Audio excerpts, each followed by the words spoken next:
during the time of the appointment of your wife as private representative of Pag-ibig Board of Trustee, the President was then President Rodrigo Roa Duterte. Yes, Your Honor, Madam Mr. Chair. May we know how much your salary is as member of the House during that time? 200, 300,000. As how much was your salary as presidential spokesperson? Almost the same because it was the same salary grade as a congressman. Gaano ho ba kalaki ang inyong ownership dito sa Biancham Holdings and Trading, Attorney Roque? It differed over the years. And Mr. Chair, can we please direct our resource speaker to limit his answers to the questions which are being propounded? How do you describe the nature of this ownership when it is only 0.8% being shared by 3? Because, to my opinion, they are nominal if not dummy. Your Honor, Mr. Chair, they're not dummies. I think the correct term is they are nominal shareholder. With all due respect, Attorney Roque, saan po nanggaling itong napakalaking perang ito? Please enlighten us. Mr. Chair, to the best of my abilities, yes, because my last net worth that I declared was 124 million pesos. I respectfully move that we direct the resource speaker to submit his SALN.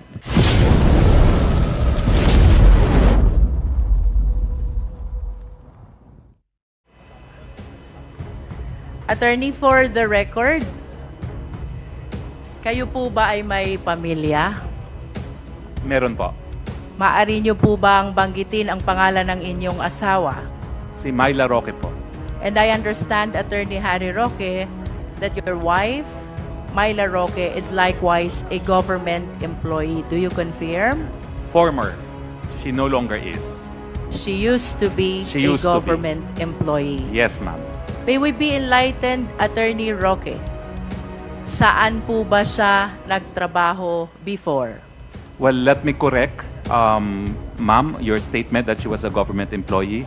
She was not, because she was a private representative to the Board of Trustees of the Pag-ibig Fund.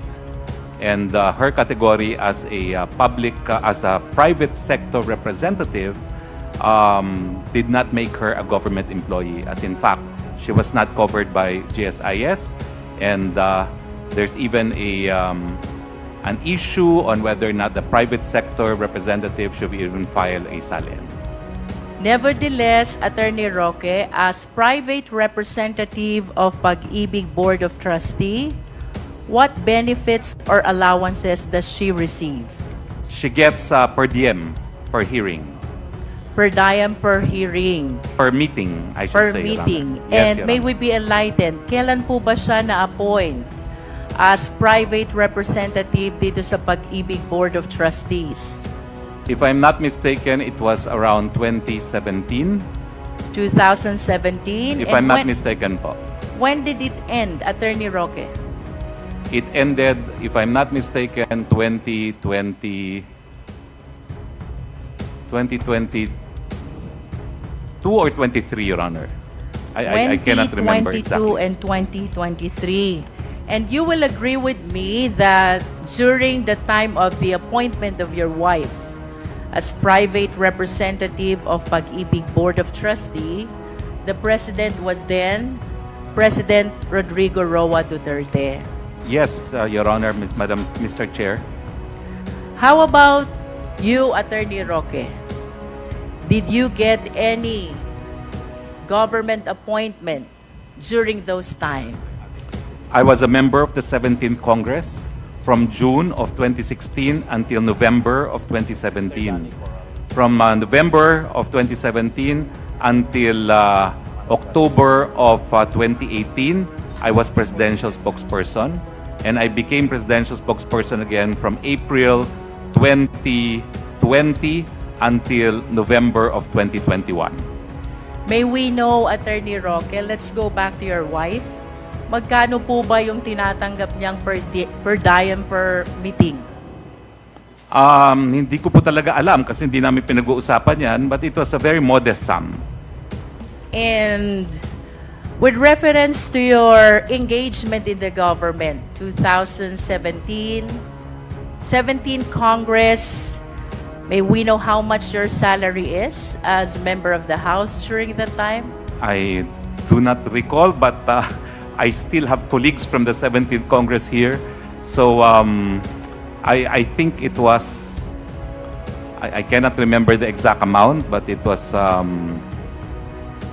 don't know, maybe 200, 300,000. I don't know, 200,000 po, no? 200,000 a month. And you likewise mentioned about your appointment as the presidential spokesperson. Is that correct? Yes, Mr. Chair. Can you please enlighten us how much was your salary as presidential spokesperson? Almost the same because it was the same salary grade as a congressman. I understand as well, Attorney Roque, that you have children. Yes, Your Honor. May we know the names of your children? The first one is Bianca Jacinta, and the second one is Harrison Jacob. Bianca and Harrison. Does these names of your children have any connection with Biancham? Yes, Mr. Chair. Biancham Holdings and Trading. You confirm? Yes, Madam Mr. Chair. And can you please enlighten us?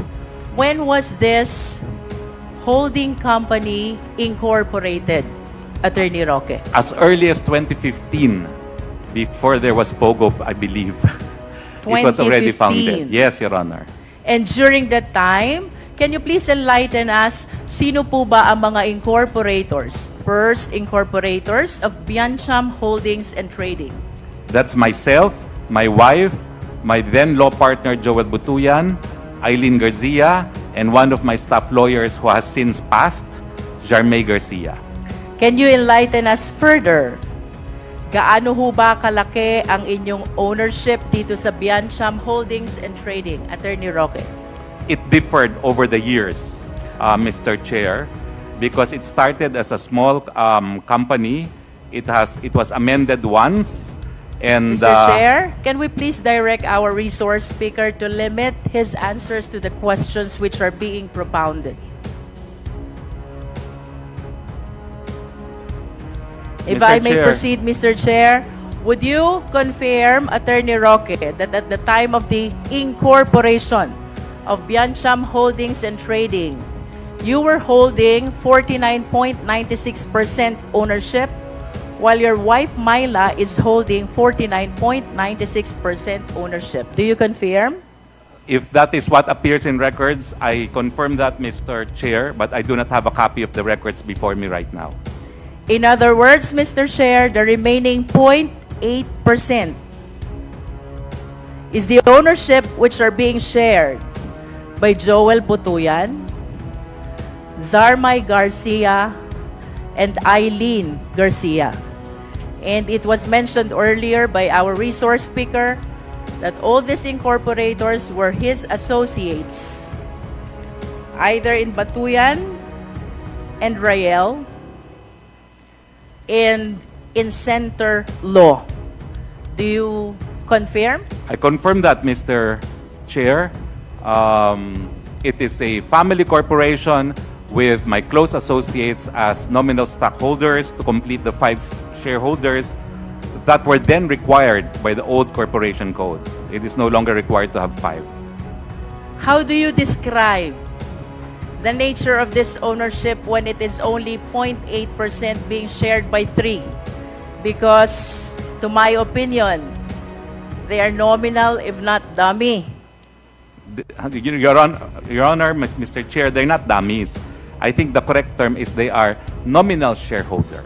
They hold qualifying shares so that we can complete the minimum 5 members of the board and incorporators that was then required by the old corporation code. This no longer representation, required. Mr. Chair, take notice of the answer of the resource speaker. And do you confirm as well that from 2014 to 2020, you were the president of Biancham? If that is what the records indicate, I do not have the records before me, but I will confirm if that is what appears in the Securities and It Exchange does. Commission. Yes. It does, Mr. Chair. And do you confirm as well that your wife, Myla, was a member of the Board of Director of BIANCHAM from 2014 to 2020 as well? I confirm that, Mr. Chair, because that is the nature of the 5 incorporators and the requirement of 5 directors as well.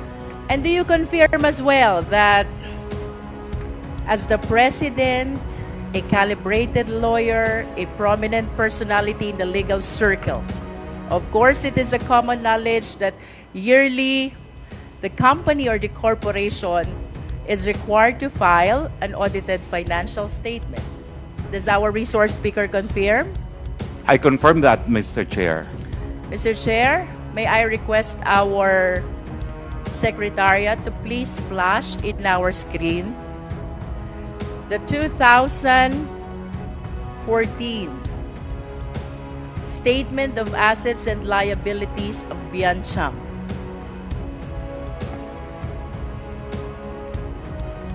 Technical, could you please plus the SAL-N of Atty. Roque? Mr. Chair, I wish to correct, with all due respect, this is audited financial statement of BIANCHAM and not SAL-N. And I am requesting that the page of assets be flashed in the screen. This is 2014. Okay, could you please flash the audited financial statements of that company? Technical.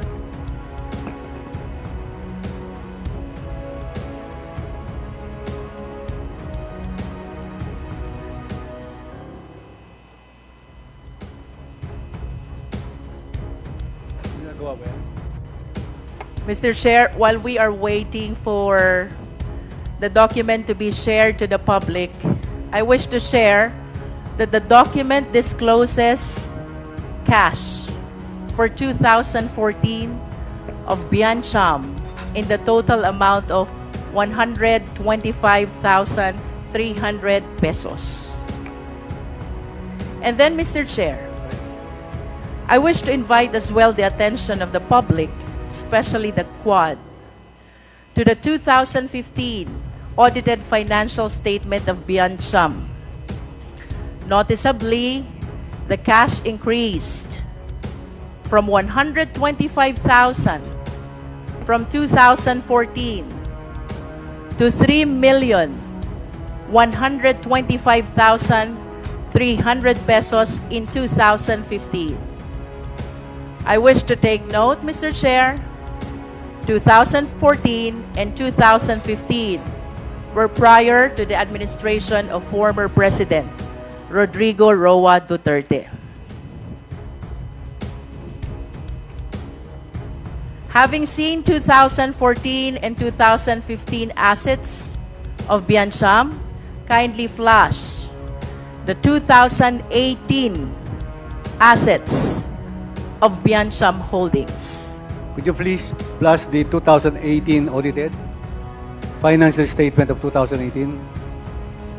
For the information of the committee, Mr. Chair, from 125,000 in 2014 to 3 million in 2015, the cash or the current assets skyrocketed in 2018 to 67,775,800 pesos. With all due respect, Attorney Roque, saan po nanggaling itong napakalaking perang ito? Please enlighten us. Nagbenta po ang pamilya ko ng isang 1.8 hectares na lupa sa multinational village, Parañaque. We sold it to the Velarde Group. In turn, the Velarde Group swapped it to the SM Group. And our 1.8 hectares now is where the SM warehouse is located. And can you please enlighten us? Magkano po ba ang pinagbentahan nyo ng property na nabanggit ninyo? Ang zonal valuation po, nung panahon na binenta Mr. namin... Chair, we are asking about the selling price, not the zonal valuation. Ma'am, because the selling price is the zonal valuation, it was 12,000 per square meters times... Not at all times, Mr. Chair. No, The zonal valuation is not always the selling price of the property, and that is a common knowledge. Please enlighten the Quad. How much was the selling price of your property, which was the source of your 67,775,800 pesos cash of Biancham in 2018? I do not remember the exact amount, but it is roughly for the 1.8 hectares, 216 million, Mr. Chairman. Mr. Chair, in line with the answer of the resource speaker, I respectfully move that we be provided with a copy of the sale document, the deed of sale of the property that was mentioned by our resource speaker. Mr. Chair. Mr. Chair, may I manifest that I have a PowerPoint presentation that I intended to use, and I precisely included in that PowerPoint presentation the deed of sale, Your Honor, of this property of 1.8 hectares in Multinational Village, Parañaque. Mr. Chair, that will depend on the Quad if he will be allowed to make his presentation, Mr. Chair. If I may proceed, Mr. Chair? Yes, please proceed, and we will decide on that request by the resource persons at the appropriate time. Please proceed. I understand as well that in view of your appointment as presidential spokesperson, you are likewise bound by Republic Act number 6713. That is the Code of Conduct and Ethical Standards for Public Officials and Employees. May I ask our resource speaker, ito po bang 67,775,800 pesos? Did you disclose this in your statement of asset and liabilities and net worth? I remember I declared cash of 60 million, Mr. Chair, in my SALN. What explains the disparity? Why not declare the 67 million instead of 60 million cash only?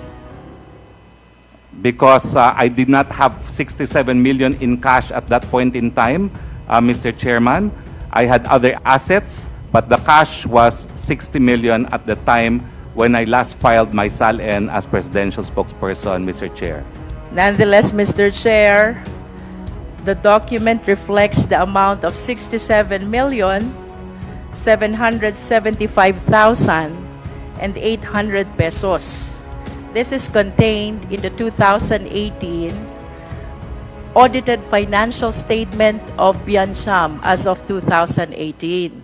And if I may share, Mr. Chair, Section 2, Rule 130 of the Rules of Court, documentary evidence. Documents as evidence consist of writings, recordings, photographs, or any material containing letters, words, sounds, numbers, figures, symbols, or their equivalent, or other modes of written expression offered as proof of their contents. Photographs include still pictures, drawings, stored images, X-ray films, motion pictures, or videos. This representation, Mr. Chair, wish to manifest that we are establishing the amount contained in the audited financial statement, which has disparity to the amount that was disclosed as represented by the resource speaker in his SALN for 2018. Mr. Chair, if I may continue. For the information of the Filipino people, I wish to share Section 8, Republic Act number 6713. This is the Code of Conduct of Ethical Standards for Public Officials and Employees.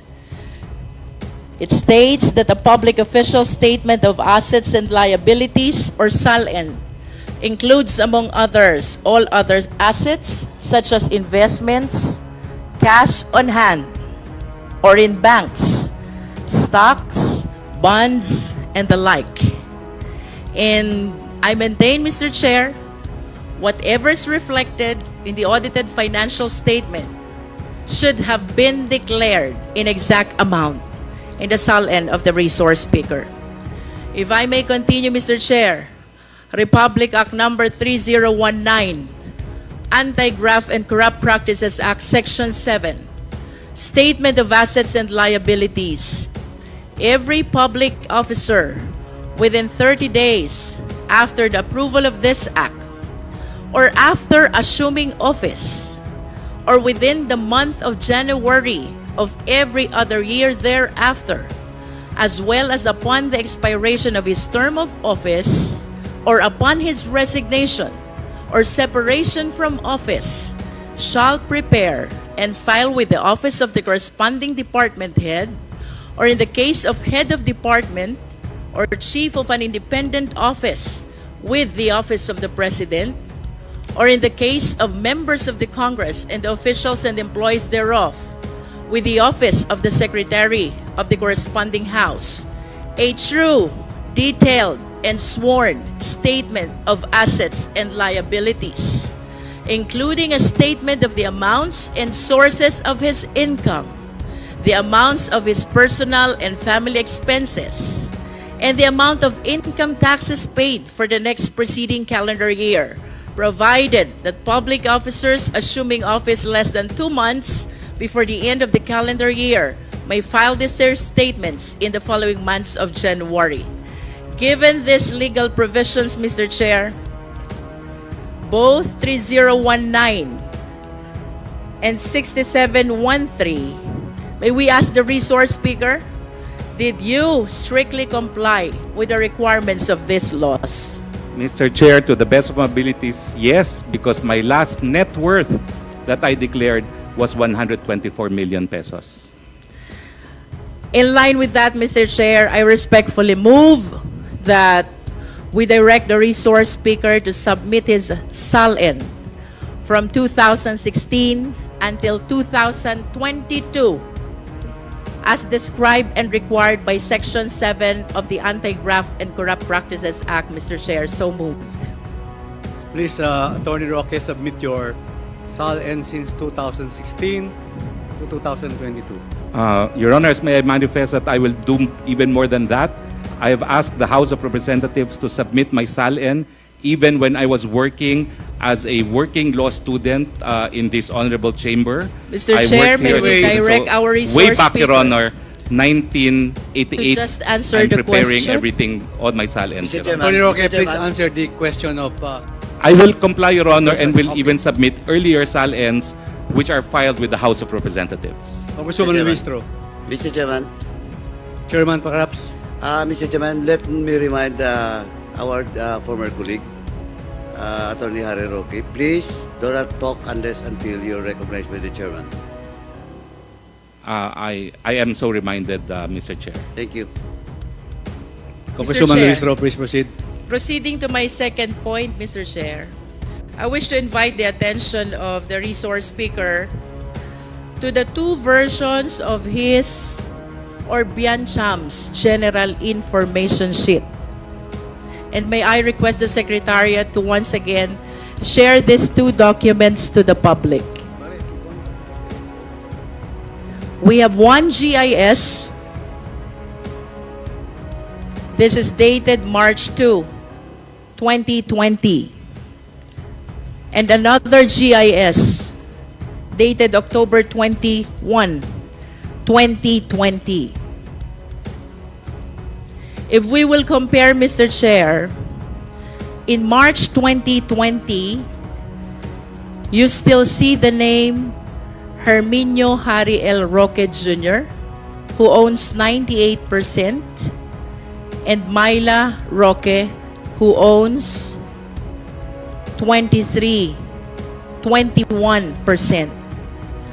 However, Mr. Chair, with the GIS of Biancham in October 2020, the names of Harry Roque and Myla Roque are no longer in the stockholders' information. And I wish to invite the attention of the Quadcom that a certain Percival Ortega, per October 2020 GIS, is now the owner of 99.99% 0.99% ownership of Biancham Holdings. Can we request the resource speaker to enlighten us on this? Yes, Mr. Chair. We invested proceeds from the sale of our Parañaque property, the 1.8 hectares, into a real estate project in Bataan, in a corporation known as First Bataan.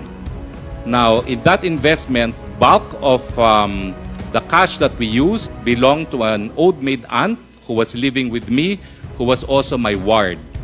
It was with her consent, although I was officially appointed her guardian, because she believed that when we sold the 1.8 hectares in Parañaque, we should buy land elsewhere, because that is what my grandfather specifically instructed her.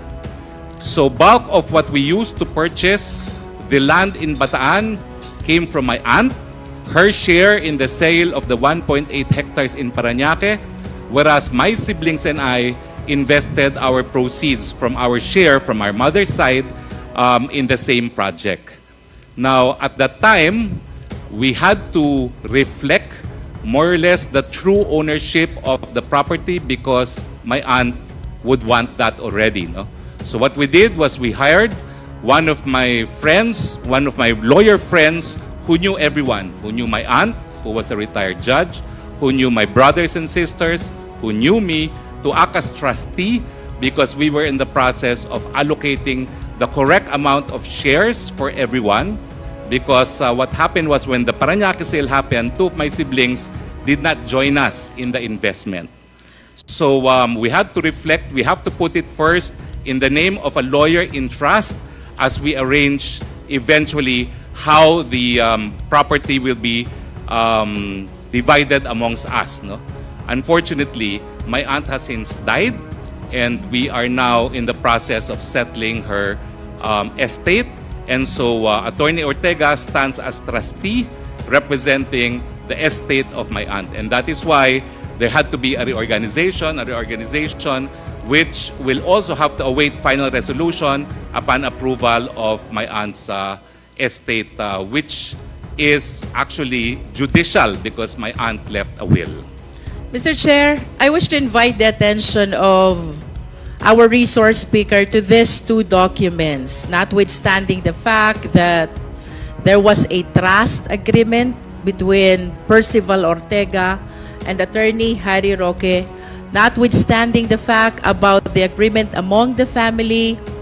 May I know what mode of transfer was used for the spouses Roque to be able to transfer it to the name of Percival Ortega? In the form of a trust, all of us executed trust agreements to Percival Ortega because he will be eventually the one to divide amongst us the property, also pursuant to what the judgment of the estate court will adjudge. May we direct the resource speaker, Mr. Chair, that we be furnished with a copy of this trust agreement? Mr. Chair, with all due respects, this is a legislative inquiry on Pogos, and I think it has become too personal already. Mr. Chair? I will submit a copy of the deed of sale of the property to show that the money that we used to acquire the property in Bataan was legitimately sourced and did not come from Pogos. But I think family matters should be left alone already, especially since, as I said, there's also settlement of estate in process. No? I just would like to raise the issue of materiality. I answered questions on source of funds to prove it did not come from Pogo, because we sold 1.8 hectares which is a commercial property in multinational village Parañaque, which I felt was material to this inquiry. But to inquire now even on family trust affairs, I think it's too much already. I think I have shared what the committee should know, that we had funds to acquire the land and legitimately sourced through a sale transaction which is duly documented, and I will submit a copy of the said document, including also a copy of the zone evaluation in the area to indicate at least minimum price by which we sold the 1.8 hectares. With all due respects, Mr. Chair. Mr. Chair, Does the movement with all due respect to require- the resource speaker, but I insist that we provided with the mode or the instrument that was used in the transfer of the shareholdings from spouses Roque to Attorney Percival Ortega. I wish to go back to our previous committee hearings, Mr. Chair. We have established a number of circumstantial evidence already, which, when taken together, will lead to one reasonable conclusion that our resource speaker has connection to Lucky South 99. At first, I was surprised by the sudden increase of the assets of Biancham that is coming from 125,000 to 3 million, and then in 2018 to 67 million.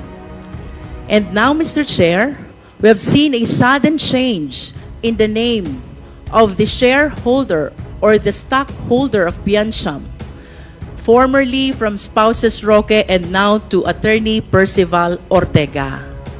I wish to rule out, to verify, ito po bang mga movement ng pera na ito? After all, he is the one who mentioned na hindi ito galing sa Pogo.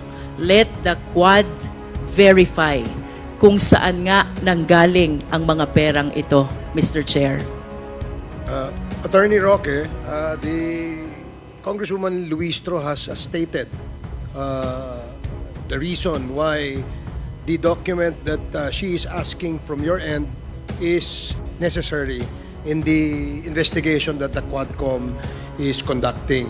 With respect, of course, to the funds that are in question, the committee should be convinced, following the questions raised by Congresswoman Luistro, the committee must be convinced that indeed the proceeds of the sale of your property is the one that is now being reflected as the assets of the Biancham Corporation. So I would ask our resource persons to please comply with the request of Congresswoman Jinky Luistro. I will comply, Mr. Chair, but may I be allowed to say that I differ with the good Congresswoman's conclusion that circumstantial evidence have linked me with Pogo. I assert that my relationship with Sandra Ong was a professional relationship, and I think the deed of sale over 1.8 hectares of land will prove where we sourced the funds to buy the Bataan property. Thank you, Mr. The Chair. manifestation of our resource persons is noted. Mr. Chair, Please proceed, Mr. Chair. Congresswoman. Is this related to yes, with the indulgence of please, Congresswoman with the indulgence Luistro? of Congresswoman Luistro. Chairman Abante, you're Should recognized. she make a motion to that, Mr. Chair, in effect? I already moved, Mr. Chair, that he be directed to submit to us the copy of the mode of transfer if that is indeed a trust agreement. Yes, Congressman Abante, the resource persons has stated that he will comply with the request of the Quadcom. As resource speaker said, he will comply. I second the motion. Thank you. So please proceed, Congresswoman Luistro. Mr. Chair, I just want to share to the public that the other and common modes of transfer of these shareholdings are by way of sale or assignment. And if these are the cases or the modes that which were adopted by Biancham, I believe that there is an obligation to pay the necessary taxes for the transfer. I wish to read, Mr. Chair, Section 254 and 255 of the Tax Code as amended. The state can file a criminal case for tax evasion against any taxpayer who willfully attempts in any manner to evade or defeat payment of any tax imposed by the tax code. Given this legal provision, Mr. Chair, I wish to move, or may I move as well, that we direct the resource speaker to submit his income tax return for 2018 declared in 2019. Mr. Chair, so moved. There is a motion that the resource person submit a copy of his income tax return for the period 2018. The supposed income was generated 2018, but I believe, Mr. Chair, that by practice it will be disclosed by 2019 income tax return, filed in 2019.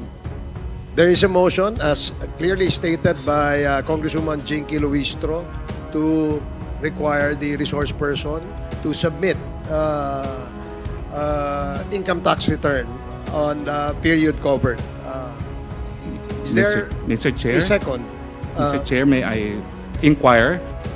Because the sale of real estate... Mr. Chair, Yes, Congressman Akop. I think we have a motion to settle. Okay. Before this resource person can speak. Yes, Your Honor. Okay. We will first dispose of the motion, and then we will allow Congressman Attorney Harry Roque to speak. So there is a motion clearly stated earlier by Congresswoman Jinky Luistro, duly seconded. Are there any objections? Hearing none, the motion is carried. The resource person is required to submit to the committee the documents being asked by Congresswoman Jinky Luistro. Now, Attorney Harry Roque, you're recognized. Thank you, Mr. Chair. I just wanted to manifest that as far as the sale of the real estate is concerned, it will not be reflected in my income tax because it is subject to final tax. So I will submit the final tax paid for the transaction, Mr. Chair, because at this point, my income tax will be irrelevant to the increase of my assets because it was by reason of sale of real estate subject to final tax. Thank you, Mr. Chair. Thank you, Attorney Harry Roque. Does that satisfy?